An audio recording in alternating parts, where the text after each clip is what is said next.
இன்னைக்கு நம்ம welcome to daily 6th episode தான் பார்க்க போகிறோம். எபிசோடு ஓப்பனிங்கில் நம்ம லில்லியை அடிக்கடி ஒரு அசைலமில் கொண்டு போய் வைப்பாங்களே, அந்த அசைலமில் தான். ஆனால் 1935 வருஷத்தில் கதை ப்ரெசண்ட்டாக 1962 தான் நடந்துகிட்டு இருக்கு. அதுலேருந்து 27 வருஷத்துக்கு முன்னாடி 1935 வருஷம் மேபிள் அப்படிங்கிற ஒரு சின்ன பொண்ணை அந்த அசைலமில் வேலை பார்க்குற ஒரு நர்ஸ் நைட்டு தூங்கிக்கிட்டு இருக்கும்போது அந்த அசைலமில் இருக்கிற பேஸ்மெண்ட்டுக்கு கூட்டிகிட்டு வந்துட்டு, நீ ஏதோ ஒரு கோமாளியை பற்றி சொல்லிட்டு இருந்தீல, அந்த கோமாளி இந்த பேஸ்மெண்ட்ல வந்து தான் உன்னை மீட் பண்ண சொல்லி கேட்டானா அப்படின்னு கேட்டுட்டு இருக்கும் போதே அங்க ஒரு பலூன்ங்கிறது வருது. அதை பார்த்தோன்னே அந்த மேபிளுங்கிற பொண்ணெல்லாம் பயங்கரமா பயப்பட ஆரம்பிக்கிறா. இருந்தாலும் இந்த லேடி தான் கமான் அது வெறும் பலூன் தான், ரொம்ப எல்லாம் பயப்பட தேவையில்லைன்னு சொல்லி அந்த பொண்ணை சமாதானப்படுத்தி அதே இடத்துல நிக்க வச்சிருந்திருக்கேன். அப்போ அந்த பலூனுங்கிறது ஆட்டோமேட்டிக்கா பறந்து போய் அங்க ஒரு டோர் கிட்ட நிக்குதா. அப்போ ஒரு கை வந்து அந்த பலூனை பிடிக்கும். எஸ், அது பென்னி வைஸ் தான். அப்படியே அதோட முழு உருவத்தையும் காட்ட பிரசன்ட்ல மேஜர் ஹேண்ட்லூன் நம்ம வெளில பிடிச்சி பயங்கரமா திட்டி கிளின்னு கிளிகிறாரு. கொஞ்சம் கூட உனக்கு அறிவே இல்லையா, நான் தான் நீ எங்கேயும் போகக்கூடாதுன்னு சொல்லி தானே உன்னை வீட்டில் நான் விட்டுட்டு போனேன். அப்படி இருந்தும் நீ அந்த இடத்துல போயிருந்திருக்கேன்னா பாரு, உன்னாலதான் இப்போ ரூசோ இறந்து போயிருக்கான்னு சொன்னதுக்கு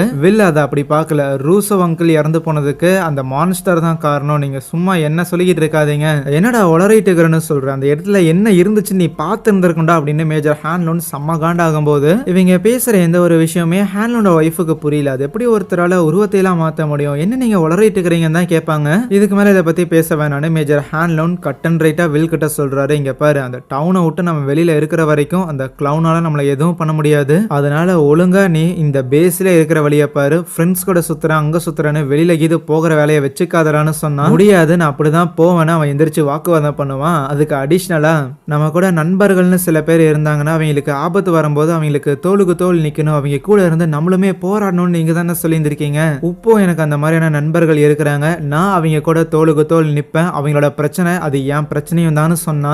அதை நான் சொன்னது போர்ல எனக்காக, எனக்கு கூட சண்டை போடுற நபர்களுக்காக நான் சொன்னேன். நீயும் நானும் ஒண்ணு கிடையாதுன்னு சொல்லும் போது அதுக்கு வில்லமே, ஆமா நீங்களும் நானும் ஒண்ணு கிடையாது, ஏன்னா இப்போ நீங்க உங்களோட ஃப்ரெண்டை சாக விட்ட மாதிரி என் ஃப்ரெண்டை நான் சாக விட போறது இல்லைன்னு சொல்லும் போது மேஜர் ஹேண்ட்லனுக்கு கோவம் வந்து பொழிச்சுன்னு வச்சிருவாரு. இருந்தாலும் வேணனே அடிச்சிருந்திருக்க மாட்டாரு.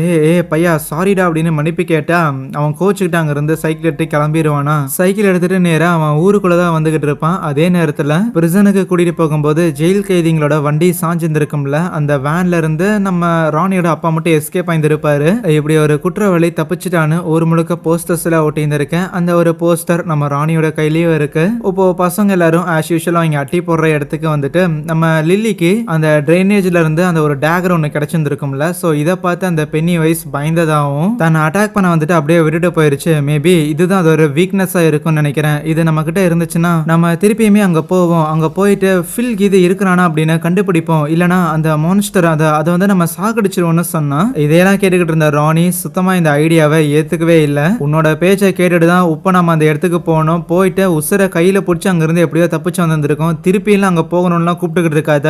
இனிமேல ஒரு லூசு மாதிரி இருக்கிற உன்னை நம்பி பின்னாடி வரைக்கும் நாங்க விரும்பலன்னு சொன்னா லில்லிக்கு கோவம் வந்துடும். யாரை பார்த்துட்டு லூசுன்னு சொல்லிட்டு இருக்கிற, அன்னைக்கு அந்த இன்சிடென்ட் நடக்கும் போது நீ அந்த தியேட்டர் ரூம்ல இருந்திருந்தீங்கன்னா அப்ப தெரிஞ்சிருந்திருக்கு உனக்கு அந்த மான்ஸ்டர் எவ்வளவு கொடூரமான ஒண்ணுன்னு. உனக்கு ஒன்னும் தெரியலனா பொத்திட்டு சொல்லும் போது லைக் ரெண்டு பேருக்கும் அங்க பயங்கரமான ஆர்குமெண்ட் கிரியேட் ஆக ரிச் தான் நடுவுல சண்டை போட்டுக்கிட்டு இருக்காதீங்க, மேபி அந்த மான்ஸ்டருக்கு நம்ம ஒன்னா இல்லாம சண்டை போட்டுட்டு பிரியணுங்கிறத விருப்பப்பட்டிருக்குன்னு சொல்லிட்டு இருந்தா. எதுவுமே கண்டுக்காம ராணி இனிமேல் என் மூஞ்சிலே முழிக்காதறின்னு திட்டிட்டு போக அவளை சமாதானப்படுத்துறதுக்காக வெல்லும் பின்னாடி போனா. இப்போ ரிச் அண்ட் மார்ஜன் லில்லி கிட்ட பேசலான்னு இருந்தா லில்லியுமே அங்கிருந்து போயிருவா. கோச்சுக்கிட்ட வர ராணிய சமாதானப்படுத்துறதுக்காக வில்லுமே பின்னாடி வருவான். அப்போ ராணி நிறைய விஷயங்களை பத்தி புலம்பிக்கிட்டு இருக்க லில்லிய திட்டுற வரைக்கும் திட்டி முடிச்சுட்டு, ஒருவேளை நான் கொஞ்சம் ஓவரா பேசிட்டனோ, நான் தேவையில்லாம லில்லி கிட்ட அப்படி பேசியிருக்க கூடாதுங்கிற மாதிரி தேவையில்லாம நான் லில்லி மேல கோவப்பட்டுட்டோன்ட்டு லைட்டா கில்ட்டுமே வர ஆரம்பிச்சிருது. ஸோ அதுக்கப்புறம் அப்படியே வில்ல கட்டி பிடிச்சி ரெண்டு பேரும் கொஞ்சம் காமாக அப்புறம் என்னப்பா நடு ரோட்ல காதல் கேக்குதான்னு நம்ம வில்லோட அம்மா அங்க கார்ல வந்துருப்பாங்க.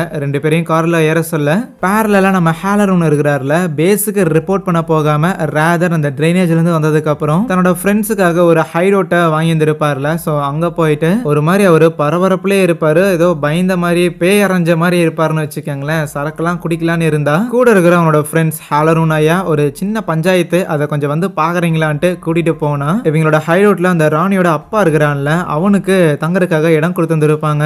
இவனை கண்டுபிடிச்சிட்டீங்கன்னா போய் போலீஸ் கிட்ட ஒப்படைங்கடா, அப்பதான் ஏதாவது சன்மானம் எது கொடுப்பாங்கன்னு சொன்னதுக்கு தெய்வமே நம்ம மேஜர் ஹேண்ட்லூன் இருக்கிறார்ல, அவரோட ஒய்ஃப் தான் அப்படி கொண்டாந்து வர பத்திரமா இங்க இருக்க வச்சதுன்னு சொன்னா. என்னடா நடக்குதுங்கன்னு ஹாலரூனுக்கு ஒண்ணுமே புரியல. அந்த ராணியோட அப்பாவும் ப்ளீஸ் நான் எதுவுமே பண்ண மாட்டேன், ஊரை விட்டு தப்பிச்சு போற வரைக்கும் கொஞ்ச நாள் மட்டும் இங்க ஸ்டே பண்றேன், வெளியிலேயே வரமாட்டேன் அப்படின்னு கெஞ்சிக்கிட்டு இருப்பான்.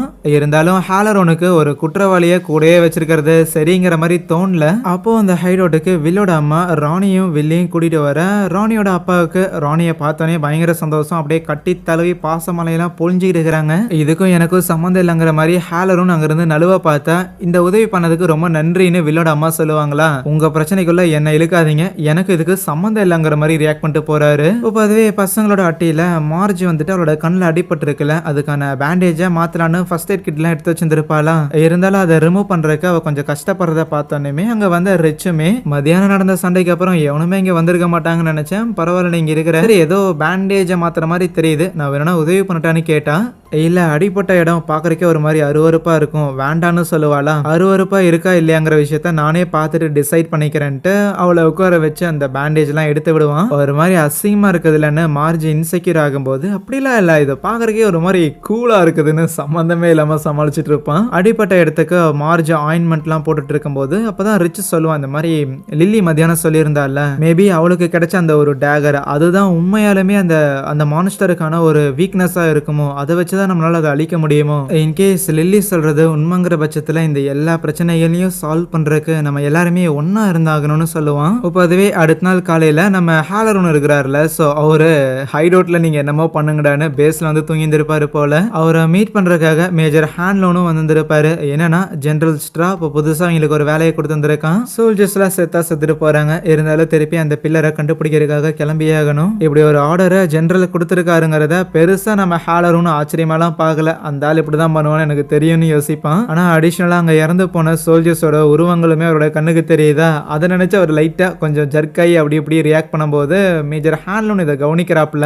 என்ன நடந்துச்சு, அந்த டனல்ல எங்களை விட அதிகமான நேரம் நீ தான் செலவிட்டு இருந்த, அந்த இடத்துல என்ன பார்த்த, கமான் நீ என்கிட்ட சொல்லலான்னு கேட்கும்போது, நான் பார்த்தேன் என்னோட சின்ன வயசு விஷயங்கள் எல்லாம் நான் பார்த்தேன், சின்ன வயசுல நான் இறந்து போனதெல்லாம் பார்ப்பேன், இறந்து போனவங்களை நான் பார்த்துருக்கேன், அப்படி இறந்து போனவங்களை பார்த்து என்னால சுத்தமா தூங்க முடியாம இருந்திருக்கு. அப்போ என்னோட பாட்டிமா தான் என்கிட்ட, அவங்க ஒன்றும் அவ்வளவு புத்திசாலி மாதிரியோ இல்லைன்னா நான் எதை பார்க்குறேங்கிற விஷயத்த கூட அவங்க நம்பினாங்களான்னு தெரியல, இருந்தாலும் நான் பயப்படாம ஒழுங்கா தூங்கணுங்கிறாங்காட்டி நான் எதையெல்லாம் பார்க்குறனோ, நான் எதெல்லாம் எனக்கு தப்பா நடக்குதுன்னு நினைக்கிறனோ அது எல்லாத்தையுமே ஒரு புட்டியில போட்டு அடைச்சு வைக்கிற மாதிரி இமேஜின் பண்ண சொன்னாங்க. நானும் அதே மாதிரி சின்ன வயசுல இருக்கும்போது பண்ணியிருந்தேன். அதுக்கப்புறம் எனக்கு நேத்தி வரைக்கும் அந்த எந்த ஒரு இறந்தவங்களையும் பார்க்க முடியல. நேத்துல இருந்து அந்த டனலுக்கு போனதுல இருந்து என்னால பார்க்க முடியுது. உப்ப கூட இந்த இடத்துலயுமே இருக்கிறாங்கன்னு சொன்னா மேஜர் ஹேண்ட்லோனுக்கு சரியான பயம். அப்படியே பக்கத்துல இருந்து உட்காந்துக்கிட்டு, உன்னால அவங்க கிட்ட பேச முடியுதான்னு கேட்டதுக்கு, இல்ல இது வரைக்கும் கிடையாது, ஆனா பாக்குறதே எனக்கு போதும், எனக்கு அதுங்க கிட்ட எல்லாம் பேசணும்னு விருப்பம் இல்ல, அது என் மண்டைக்குள்ள போய் இருக்கிறது எல்லாத்தையும் வெளியில எடுத்த மாதிரி தெரியுதுன்னு செம்மையா ஹாலரோன் பயப்பட்டு இருந்திருப்பாரா. இருந்தாலும் மேஜர் ஹேண்ட்லோன், கமான் இதுக்கெல்லாம் நீ அசரக்கூடாது, வா, என்னோட ஃப்ரெண்ட் நான் இழந்திருக்கேன், நம்மளோட டீம்ல இருக்கிற நிறைய பேரை நம்ம இழந்திருக்கோம், இது எல்லாத்துக்கும் கம்ப்ளீட்டா சேர்த்து வச்சு அது என்ன கருமமா இருந்தாலும் அதுக்கு நம்ம பதிலடி கொடுக்கணும்னு சொன்னா, நம்ம மேஜர் ஹேண்ட்லோனுக்கு தான் பயம்னா என்னன்னே தெரியாதுல்ல. ஆனா ஹாலரோன் அப்படி கிடையாது, நேத்துல இருந்தே ஒரு மாதிரி மென்டலி ஸ்டேபிளாவே இல்ல. இப்போ கூட நம்ம மேஜர் ஹேண்ட்லோன் தன்னோட சீனியர் ஆபீசர்னு கூட பாராமல் வச்சு கிளின்னு கிழிச்சு விட்டுருவான். மேஜர் ஹேண்ட்லோனால இதை புரிஞ்சுக்க முடியுது, ஏன்னா நேத்து ஒரு வில் கிட்ட சண்டை போட்டார்ல, சோ அதே மாதிரி சம்திங் ஏதோ ஒண்ணுதான் இப்போ இவனுக்கும் நடக்குது. நீ இப்படி பேசுறது ஒன்றும் பிரச்சனை இல்லை, ஆனா எங்கேயாவது இந்த பிரச்சனையில இருந்து வெளியில போகணும்னு விருப்பப்பட்டேன்னா அவ்வளோ ஈஸியா அலோவ் பண்ண முடியாதுன்னு நேரா வீட்டுக்கு வந்துட்டு அங்க துணியெல்லாம் மடிச்சு வச்சுட்டு இருக்கிற அவங்க ஒய்ஃப் கிட்ட, அம்மா பையன் எங்கன்னு கேட்டா, அவனோட ஃப்ரெண்ட்ஸ் கூட விளையாட போயிருந்திருக்கான், அது மட்டும் இல்லாம தேவையில்லாம பையன் மேல கை வைக்கிற வேலையெல்லாம் பண்றீங்களே அப்படின்னு கொஞ்சம் அதட்டும் போது, மேஜர் ஹேண்ட்லோனுக்கும் அது நேத்துல இருந்தே கொஞ்சம் உறுத்திட்டு தான் இருந்திருக்கும். இல்ல நான் அதை வேணும்னே பண்ணல, ரூசோ இறந்து போயிருக்கான், அதை அவன் மென்ஷன் பண்ணும்போது எனக்கு கோவம் வந்துருச்சுன்னு சொல்லக்குள்ள அவங்க ஒய்ஃபும் அப்படியே கட்டி பிடிச்சிட்டு ஆறுதெல்லாம் படுத்துறாங்க. இருந்தாலும் இப்போதைக்கு ராணியோட அப்பாவை இப்போ நாங்க அந்த பிளாக் பீப்புள்லாம் இருக்கிற அந்த ஹைரோட்ல தான் ஒழிச்சு வச்சிருக்கோம்னு சொன்னா இவருக்கு ஒரே அதிர்ச்சி. இன்னுமா நீ அவனை விட்டு வைக்கல அப்படின்னு சொல்லி ஷாக் ஆனா, இதுக்கே ஷாக் ஆனா எப்படி, அவரை நாங்க சேஃபா இந்த ஊரை விட்டு வேற எங்கேயோ அனுப்பி வைக்க போறோம், ஆனா அது மட்டும் இல்லாம இந்த ஊருக்குள்ள கண்டிப்பா சீரியஸா ஏதோ ஒரு பிரச்சனை இருக்கு, அது என்னன்னு எனக்கு தெரியல, இருந்தாலும் தேவையில்லாம நீங்க என்னையும் நம்மளோட பையனையும் இங்க கூட்டிட்டு வந்து ஒரு பெரிய பஞ்சாயத்து உரைக்கு வச்சிருக்கீங்க, நீங்க வர விருப்பம் இருந்தா இங்க கூட வரலாம், இல்லைன்னா நாங்க ஆல்ரெடி நீங்க இல்லாமலே இந்த டவுனை விட்டு கிளம்புறதுக்கு தயாரா இருக்கிறோம்னு சொல்லும் போது ஹேண்ட்லோனுக்கு என்ன பேசுறதுனே தெரியல. ஏன்னா அவருக்கு இந்த இடத்துல ஜெனரல் ஸ்ட்ரா கொடுத்த வேலைங்கிறது இருக்கு. ஸோ ஆக்சுவலா ஒரு மிலிட்டரி மிஷன்ல இருக்கிறாரு, அவரால் பாதியில இங்க இருந்தெல்லாம் கலந்துட்டு வர முடியாது. அண்ட் சொன்னா கேட்கற மாதிரியான ஒரு ஆளும் நம்ம ஹேண்ட்லோனோட ஒய்ஃப் இல்ல. ஸோ அவங்களுக்கு எது சரின்னு படுதோ அதான் அவங்க செய்வாங்க. இங்க லில்லி கிளாஸ்ல இருக்கும்போது அவளோட புக்ஸ் எடுக்கிறதுக்காக டெஸ்க் ஓபன் பண்ணுவாளா, அதுக்குள்ள அவங்க அப்பாவோட அந்த தலைங்கிறது இருக்கும். அவ்வளவுதான், இது அந்த பெனி வைஸ் தானே சொல்லிட்டு கையில இருக்கிற அந்த டேகரை வச்சு இங்கிருந்து போங்கிற மாதிரி கத்திக்கிட்டு இருப்பாளா. உடனே பசங்க எல்லாரும் லில்லியா பார்த்து சிரிக்க ஆரம்பிச்சிடுறாங்க. ஈவன் டீச்சருமே ஹே என்ன பண்ணிட்டு இருக்கிற, ஒழுங்கா டெஸ்க்ல உட்காருன்னு சொன்னா அவ கோச்சிட்டு அங்கிருந்து வந்துருவா. லஞ்ச் டைம்ல ரிச்சும் மார்ஜும் அப்படியே சாப்பாடுலாம் வாங்கிட்டு இருக்கும்போது அப்பதான் இந்த மாதிரி ராணியோட அப்பாவை இங்க இருக்கிற ஒரு இடத்துல வந்து வில்லோட அம்மா சேஃபா வச்சிருந்திருக்காங்களாமா. அங்கதான் ராணியும் இருக்கிறான்னு கேள்விப்பட்டேன். ஸோ நம்ம எதுவுமே வெளியில சொல்லாம இருந்தோம்னா கண்டிப்பா வில் நம்மள கூட்டிட்டு போவாங்கிற மாதிரிலாம் ரிச் இதெல்லாம் சொல்லிட்டு சாப்பாடுலாம் வாங்கிட்டு வந்து டேபிள்ல உட்காந்து இருப்பாங்களா. அப்ப ரிச் அவங்க சொந்த ஊர்ல இருந்து ஒரு கல்ச்சுரல் ப்ராடக்டை இறக்குமதி பண்ணியிருக்கேன்னு ஒரு ஐ பேட்சை கொடுக்கும்போது மார்ஜுக்கு அது ரொம்ப பிடிச்சிருந்திருக்கும். சும்மா அதை போட்டுட்டு ரெண்டு பேரும் ஃபன் பண்ணிட்டு இருப்பாங்க. இந்த ரிச் பையன் கொஞ்சம் நல்ல விதமா நடந்துக்கிறங்காட்டியே மார்ஜுக்கு ரிச்சை கொஞ்சம் பிடிச்சிருந்திருக்கும். அப்போ அந்த ரவுடி பிள்ளைங்க இருக்கிறாங்கல்ல, அவங்க அங்க வந்துட்டு அப்புறம் என்ன மார்ஜ் அந்த பைத்தியக்காரி லில்லி உன்னோட கண்ணை டேமேஜ் பண்ணி விட்டா போல, நல்ல வேலை ரெண்டு கண்ணையும் நொல்லாக்கி விட்டுருந்தா உன்னால எதையுமே பார்க்க முடிஞ்சிருக்காதுன்னு கிண்டல் பண்ணா. இந்த தடவை மார்ஜ் லில்லியை டிஃபெண்ட் பண்ணி பேசுவா. இல்ல அப்படிலாம் ஒன்றும் கிடையாது, இன்னும் சொல்ல போனா அன்னைக்கு லில்லி மட்டும் இல்லைன்னா எனக்கு வேற என்ன நடந்திருக்குன்னு எனக்கே தெரியாதுங்கிற மாதிரி லில்லிக்கு ஆதரவா பேசுவாளா. அந்த ரவுடி பிள்ளைங்களுக்கு இது கொஞ்சம் ஷாக் தான். சரி சரி இந்த குள்ளக்கா பையன் கூட எல்லாம் உட்காந்து கதை பேசிக்கிட்டு இருக்காதா, வா எங்க டேபிள் வந்து உட்காருன்னு கூப்பிட்டா. ஓகே இதுக்கு முன்னாடி அவளுங்க கூட தான் இருந்திருக்கா, போயிருவாங்கிற மாதிரி தான் ரிச்சோட பார்வையும் இருக்கும். இருந்தாலும் சடனா அவளோட பேண்டேஜை கழட்டி பேன் 3 பேரையும் பயமுறுத்தி விட்டுட்டு நானே ஒரு பைத்தியக்காரி தாண்டி கிளம்புங்கடின்னு அப்படின்னு அடிச்சு பத்தி விட்டுருவா. அன்னைக்கு ஈவினிங் வில் சொன்ன மாதிரியே மார்ஜையும் ரிச்சையும் கூப்பிட்டுக்கிட்டு ஹாலரூனோட அந்த ஹைடவுட் இருக்குதுல்ல அங்க கூட்டிட்டு போவாங்க. ஹாலரூனோட ஃப்ரெண்ட்ஸ் மட்டும் இல்லாம நிறைய பிளாக் பீப்புள் அது ஒரு ஹேங் அவுட் ஸ்பாட் மாதிரி யூஸ் பண்ணுவாங்க போல. ஸோ அந்த இடத்துல இருக்கிற ஒரு ரூம்ல தான் போய் கதவை தட்டும் போது நம்ம வில் தான் முதல்ல செக் பண்ணிட்டு அதுக்கப்புறம் தான் உள்ள கூட்டிட்டு வரான். பேரலா லில்லி ஹாஸ்பிட்டல்ல வேலை செய்யற அந்த நர்ஸை பாக்குறதுக்காக போக அந்த பக்கத்து வீட்டுல இருக்கிறவன் சிரிக்கிறதே நம்ம லில்லிக்கெல்லாம் பயங்கர கொடூரமா இருக்கும். இருந்தாலும் காலிங் பெல் அழுத்தியும் யாரும் வரமாட்டாங்களா, டோர் ஓபன்ல தான் இருந்திருக்கும். சரின்னு உள்ள வந்தவ அப்படியே அங்கிட்டும் இங்கிட்டும் சுத்திக்கிட்டு நேரா அந்த வீட்டோட அட்டிக்கு போவாளாம்.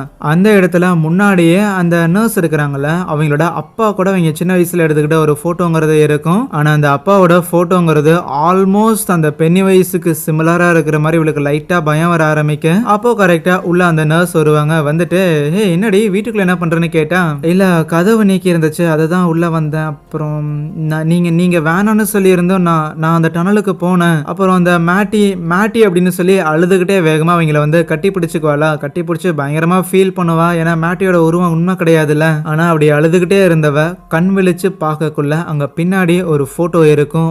அந்த போட்டோங்கிறது பென்னி வைஸோட போட்டோவா இருக்க, பென்னி வைஸ் மாதிரி இருக்க. அதையே பார்த்தா ஒரு மாதிரி பயந்துகிட்டே இருக்கிறத அந்த நர்ஸுமே கவனிக்கிறாங்க. கவனிச்சுட்டு ஹே நீதானா, அப்போ நீதான் அவனை வெளியில வர வச்சியா, ரொம்ப நல்லதா போச்சுங்கிற மாதிரி இவன் நர்ஸ் கொஞ்சம் ஹாப்பி ஆகிறத பார்த்தோன்னே லில்லி பயந்து போயிட்டு அந்த நர்ஸை விட்டு ஓரமா போய் நிற்கும் போது அப்பதான் லில்லிக்கு ஒரு விஷயமே புரிய வருது. அன்னைக்கு செமெண்ட்ரியில ஒரு கிளவுனோட போட்டோவை இவங்க எடுத்துருப்பாங்கல்ல, வில் எடுத்துருப்பான்ல, அந்த போட்டோல இருந்த கிளவுன் மட்டும் ஏன் போலீஸ் கிட்ட காட்டும் போது மறையாம இருந்துச்சுன்னா, ஏன்னா அது உண்மை. ஈவன் வில்லோட வீட்டுக்கு வெளியிலயுமே ஏதோ ஒரு கிளவுன் நிக்கிற மாதிரி தெரிஞ்சிருக்கும்ல, அதுவும் உண்மைதான். ஆனா அந்த கிளவுன் வேற யாரும் இல்ல, இந்த லேடி. ஏன் அதை பண்ணனீங்க, நீங்க எதுக்கு எங்க பின்னாடி பின்தொடர்றீங்க, நீங்க என்ன எங்களை ஃபாலோ பண்றீங்களான்னு கேட்டதுக்கு அந்த நர்ஸ் ஒரு மாதிரி அப்படியே சந்தோஷத்தோட அப்படியே லில்லியோட கையை பிடிச்சிக்கிட்டு, இங்க பாரு புள்ள, எங்க அப்பா ஒரு சர்க்கஸ்ல வேலை பார்த்துட்டு இருக்கும் போது ஒரு கோமாளியோட வேஷம் தான் போடுவாரு, ஒரு கிளவுனோட வேஷம். அந்த கிளவுனோட வேஷத்துக்கு பேரு தான் பெனி வைஸ். அவரு போடுற அந்த பெனி வைஸ் வேஷங்கிறது எனக்கு ரொம்பவுமே பிடிக்கும். ஆனா அதுக்கப்புறம் அவரு என்கிட்ட இருந்து அது பிரிச்சு எடுத்துட்டு போயிருச்சு. அந்த இன்சிடென்ட் நடந்ததுக்கு அப்புறம் அந்த சர்க்கஸுமே இந்த ஊரை விட்டு கிளம்பிட்டாங்க. ஆனா நான் இந்த ஊரை விட்டு போகல, இங்கே ஒரு நர்ஸா வேலை பார்த்தேன்னு சொல்லும் போது இப்போ மறுபடியும் எபிசோட ஸ்டார்டிங்ல காமிச்ச அந்த பிளாஷ்பேக்ங்கிறது கன்னியூ ஆகுது. 1935 வருஷம் அதே அசைலம்ல அப்பவுமே இந்த நர்ஸ் ஒரு நர்ஸா தான் வேலை பார்த்து இருப்பாங்க. அன்னைக்கு தான் மேபிள் அப்படிங்கிற ஒரு குட்டி பொண்ணு டாக்டர் கிட்ட இந்த மாதிரி நான் அந்த பென்னி வைஸா பார்த்தேன், பென்னி வைஸ் என்ன பேஸ்மெண்ட்டுக்கு கூப்பிட்டாங்கிற விஷயத்தெல்லாம் சொல்லும் போது டாக்டர் இதை பெருசா எடுத்துக்க மாட்டாங்க. இருந்தாலும் இந்த நர்ஸ் தான் அதுக்கப்புறம் அன்னைக்கு நைட் அந்த குட்டி பொண்ணை, அந்த மேபிள்ங்கிற பொண்ணை பேஸ்மெண்ட்டுக்கு கூட்டிட்டு போயிருக்க அந்த இடத்துக்கு பென்னி வைஸ் வந்திருப்பான். அந்த குட்டி பொண்ணை பென்னி வைஸ் தனியா தான் வர சொல்லியிருந்திருப்பான் போல. அவளுக்கு அப்படியே ஒரு பலூனை மட்டும் கையில கொடுத்துட்டு எதுக்கு தேவையில்லாம அலையா விருந்தாளிலாம் வந்திருக்காங்கன்னா அந்த நர்ஸ் பென்னி வைஸை பார்க்க, அந்த நர்ஸ் பென்னி வைஸை பார்த்து அப்பான்னு சொல்லுவாங்களா. ஆனா அடுத்த செகண்டே அந்த பென்னி வைஸ் அந்த குட்டி பொண்ணை அட்டாக் பண்ண பார்க்கும்போது இந்த நர்ஸுமே அந்த பொண்ணை கூப்பிட்டுட்டு அங்கிருந்து வெளியில போகதா பார்ப்பாங்க. இருந்தாலும் அந்த குட்டி பொண்ணு இந்த பக்கம் வரக்கு முன்னாடி இவங்க கதவை சாத்திடுவாங்க. திருப்பி ஓபன் பண்ணலான்னு இருந்தா ஓபன் ஆகாது. ரொம்ப சாவகாசமா அன்னைக்கு பென்னி வைஸ் அந்த குட்டி பொண்ணை அப்படியே கடிச்சு சாப்பிட்டு இருந்திருக்கும். ரத்தம் மட்டும்தான் கதவுக்கு இந்த பக்கம் வர. அந்த குட்டி பொண்ணை காப்பாற்ற முடியல. இந்த நர்ஸுக்கு ஒரு பெரிய ரெக்ரெட் இருக்கதான் செய்யும். ஆனா அப்போ அந்த டோருக்கு ஆப்போசிட்ல இருந்து அந்த பென்னி வைஸ் அவங்க அப்பாவோட உருவத்துல வந்துட்டு என்னோட செல்ல மகளே அப்பாவை பார்க்க முடியலன்னு ரொம்ப வருத்தப்படுறியாடி தங்கம், அப்படியே கதவை கொஞ்சம் நீக்கு பார்க்கலாம் அப்படின்னு சொன்னா ரொம்ப யங் ஏஜ்லயே அவங்க அப்பாவை இழந்ததுங்கிறது இந்த நர்ஸை ரொம்ப பாதிச்சிருந்திருக்கும் போல. ஸோ இப்போ கண்ணு முன்னாடியே இருக்கிறாரு, அந்த உருவம் தத்ருவம் தெரியுதுங்கிறங்காட்டி கதவை நீக்கிந்திருப்பா. ஆனா அதுக்கப்புறம் அவளுக்கு எதுவும் நடந்திருக்காது. இருந்தாலும் அப்பப்போ அந்த ஹாஸ்பிட்டலை சுத்தி அங்கங்க அந்த பலூன்ஸ் பறக்கிறதெல்லாம் பார்த்துருப்பா. இதையெல்லாம் லில்லி கிட்ட சொல்லிட்டு மேபி எங்க அப்பா ஏதோ ஒரு விஷயத்த கூட மாட்டிக்கிட்டு இருக்கிறாருன்னு நினைக்கிறேன், அவரை நான் தான் ஃப்ரீ பண்ணி ஆகணும், அவரை நான் தான் காப்பாத்தி ஆகணும், அதனால அடுத்த தடவை நீ அவரை பார்த்தீங்கன்னா கண்டிப்பா என்கிட்ட சொல்லு சரியானு சொன்னா. இவ பேசுறதெல்லாம் வச்சு பார்த்தா நம்ம லில்லிக்கெல்லாம் பயங்கரமா பயம் வர ஆரம்பிச்சிருது. அப்படியே ஓரமா போய் நின்னுக்கிட்டு ப்ளீஸ் என்ன காயப்படுத்தாதுன்னு சொல்லும் போது, நான் எதுக்கடி தங்க உன்னை காயப்படுத்த போறேன், கண்டிப்பா நான் காயப்படுத்த மாட்டேன், அப்படின்னா என் ஃப்ரெண்ட்ஸ் நீ காயப்படுத்த கூடாதுன்னு சொல்லு, உன்னோட ஃப்ரெண்ட்ஸ் அதை பத்தி அப்புறம் பார்ப்போம், இருந்தாலும் நீ திருப்பி ஒரு தடவை உன்னோட அப்பாவை எங்கேயாவது பாக்குற மாதிரி இருந்தான்னு வையன், அவரை விட்டு விலகி போகாத, என்னதான் இருந்தாலும் உனக்கு ரொம்ப பிடிச்ச அவர் உன்னோட அப்பா தானேன்னு சொன்னா. எங்க அப்பா என்னைக்கோ இறந்து போயிட்டாரு, அவரை பாக்குறதுக்கான எந்த ஒரு வாய்ப்புகளும் இல்லைன்னு சொன்னாலுமே, இல்லடி பட்டுக்குட்டி, இந்த டெரி டவுன்ல சாகர யாருமே உண்மையாலுமே சாகிறது கிடையாது, வா என் கூட வந்தீங்கன்னா உனக்கு ஒண்ணு காட்டுறேன்னு கை நீட்டும் போது கையில ஒரு கோடை போட்டுட்டு வேகமா நம்ம லில்லி அங்கிருந்து எஸ்கேப் ஆகி வர. இன்னொரு பக்கம் ஊர்ல இருக்கிற பார்ல இப்போ ராணியோட அப்பா எங்க எஸ்கேப் ஆயிருப்பான்னு சொல்லி ஒரு பயங்கர ஹீட்டடான ஒரு இன்வெஸ்டிகேஷனுங்கிறது போயிட்டு இருக்கும். இருக்கிற எல்லாருமே அவனை எப்படியாவது பிடிச்சிடணும் அப்படிங்கிற ஒரு மைண்ட் செட்ல தான் இருப்பானுங்க. அவன் தப்பு பண்ணிருக்கானா இல்லையாங்கிறதுலாம் ரெண்டாவது பட்சம், ஆனா ஒரு கருப்பன் ஒரு பிளாக் வந்து எஸ்கேப் ஆகக்கூடாதுங்கிற மைண்ட் செட். ஸோ அதுவே நம்ம ஹாலரூனோட அந்த ஹைரோட் இருக்குதுல்ல, அந்த இடத்துல பயங்கர ஜாலியா பார்ட்டி பண்ணிக்கிட்டு இருப்பாங்க. நம்ம ரிச்சும் மார்ஜ் அப்புறம் வில்னு சொல்லி 3 பேருமே ராணியை கன்வின்ஸ் பண்ணலான்னு இருப்பாங்க. லில்லியோட பிளான் வந்து கரெக்டுங்கிற மாதிரி தான் தெரியுதுன்னு. இருந்தாலும் ராணி வாய்ப்பே கிடையாது, இனிமேல் எங்க அப்பா விட்டு நான் பிரிய மாட்டேன்னு சொல்லிட்டு போயிருவாளா, சரி இங்கேயே இருங்க நான் போய் கன்வின்ஸ் பண்ணி பாக்குறேன்ட்டு வில் போயிட்டு ராணி கிட்டயும் அவங்க அப்பா கிட்டயும் சும்மா ஜென்ரலா முதல்ல பேசலாம்னு ஆரம்பிப்பான். ஆனா அவங்க அப்பா படங்கள் பத்திலாம் பேச ஆரம்பிக்க, இப்போ இவனுக்கு வேற சரிசமமா ஈடு கொடுக்கணுமேனு வில்லுமே படங்களை பத்தி நிறைய விஷயங்களை பேசிக்கிட்டு இருப்பானா. அதுவே ரிச்சு மார்ஜ் அங்க பார்ட்டி நடந்துகிட்டு இருக்கா. ஸோ அங்க இருக்கிற பார்டெண்டர் கிட்ட எங்களுக்கு நீங்க கோகோ கோலா கொடுங்கன்னு கேட்கும்போது, கோக்கா இந்தாங்க ஏர்ஃபோர்ஸ் கோக் குடிங்க அப்படின்னு சொல்லி சரக்கு ஊத்தி கொடுத்துரும். அது சரக்குனே தெரியாம அவங்க 2 பேரும் குடிச்சுக்கிட்டு இருக்கு. ஹாலரோனுமே இங்க ஹைரோட்டுக்கு வந்திருப்பாரு, ஆனா ஒரு மாதிரி ஸ்டில் ஹைப்பர்லயே இருப்பாப்ல. பேரலா லில்லியோட அந்த நர்ஸ் இருக்கிறாங்கல்ல, அவங்க பென்னி வைஸோட அந்த ட்ரெஸ் எல்லாம் போட்டுட்டு எங்கேயோ கிளம்புறதுக்காக தயாரா இருக்க. மறுபடியும் இங்க ஹைரோட்ல காட்டுறாங்க. அந்த ஹைரோடுக்கு வெளியில 2 காதல் ஜோடிகள் காதல் பண்ணிக்கிட்டு இருப்பாங்களா. அப்ப அந்த இடத்துக்கு பரபரப்பா சில கார்ஸ் எல்லாம் வந்து நிக்கும். யாரா அதுன்னு இவங்களும் பார்த்துக்கிட்டே இருக்க. கார்ல இருந்து மாஸ்க் போட்ட சில ஆளுங்க கன்னோட இறங்க. அங்கே இந்த ஒரு எபிசோடை முடிக்கிறாங்க. எனிவேஸ் கைஸ், வீடியோ பிடிச்சிருந்துச்சுன்னா மறக்காம இந்த வீடியோக்கு லைக் கொடுத்துட்டு அடுத்த எபிசோட மிஸ் பண்ணாம பார்க்கறதுக்காக சேனலையுமே சப்ஸ்கிரைப் பண்ணி வச்சுக்கோங்க. So yeah, thank you.